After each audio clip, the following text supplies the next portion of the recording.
মমদুৱাৰ একাহাৰত বিশেষকৈ আজি আমাৰ এই অঞ্চলৰ আগবাঢ়ি অহা মোৰ ভাইটি স্বৰূপ আব্দুল হান্নানক যদিও আজি আপুনি এই অঞ্চলৰ সাংবাদিক কিন্তু আজি আমাৰ সংগঠনৰ ছাত্ৰ সন্থা চমুকৈ নেমচুৰ কলিয়াবৰ জিলা সমিতিৰ অন্তৰ্গত আমাৰ যি বুৰবান্দা আঞ্চলিক সমিতি কেইদিনমান আগত আমি গঠন কৰিছিলোঁ আৰু গঠন কৰাৰ পাছতে আজি আমাৰ বুৰবান্দা আঞ্চলিকৰ সভাপতি সম্পাদক আৰু বিষয়ববীয়াসকলে আলোচনা বিলোচনাৰ মাধ্যমত আজি শপত গ্ৰহণৰ অনুষ্ঠানৰ আয়োজন কৰে। আজি আমি কলিয়াবৰ জিলাৰ নেমচুৰ ফালৰ পৰা 2-4জন বিষয়ববীয়া আহি পেলাই তেখেতসকলক শপত বাক্য পাঠ কৰাৰ লগতে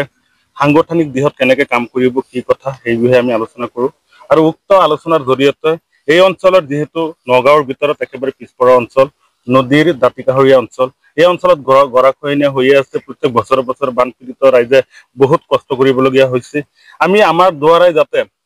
বৰ্তমান যি চৰকাৰৰ লগত আলোচনাৰ মাধ্যমত এই অঞ্চলত যি জীয়বানৰ ব্যৱস্থা লগতে বিভিন্ন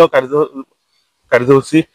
ৰূপায়ণৰ লগতে সেইখিনি সমস্যা যাতে সমাধান কৰিব পাৰি তাৰ কাৰণে আমি এক ব্যৱস্থা কৰিম আৰু বিশেষকৈ এই অঞ্চলৰ মদ ভাং ড্ৰাগছ জোৱা যিমান কুসংস্কাৰ আছে আমাৰ এই সংগঠনৰ দ্বাৰাই যাতে অতি সোনকালে আমাৰ কৰ্মৰ দ্বাৰাই যাতে বন্ধ হয় তাৰ কাৰণে আমি স্পষ্টভাৱে কাম কৰি যাম। এই অঞ্চলত যিমান আলিম ওলামা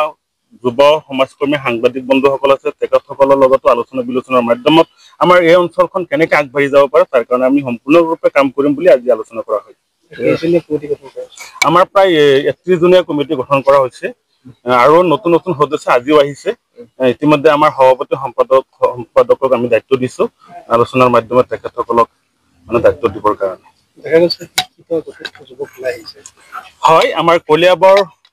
নেমচুৰ অন্তৰ্গত যিমান আঞ্চলিক আছে তাৰে ভিতৰত আমাৰ যি বুৰবান্দা আঞ্চলিক যি প্ৰায় 31জন আজি আমাৰ কমিটিত অন্তৰ্ভুক্ত হৈছে প্ৰত্যেকজনেই কলেজীয়া ষ্টুডেণ্ট হয় কলেজীয়া ছাত্ৰ তেখেতৰ যি উৎসাহ উদ্দীপনা নেমচুৰ প্ৰতি আকৰ্ষিত হৈ পেলাই আমাৰ লগত আলোচনা বিলোচনাৰ মাধ্যমত কমিটি গঠন কৰিলে তেখেতৰ উৎসাহে আমি জানিব পাৰিছোঁ যে তেখেতৰ দ্বাৰাই আমাৰ এই অঞ্চলখনৰ যিমান বিভিন্ন সমস্যা আছে সেইখিনি সমাধান হ'ব।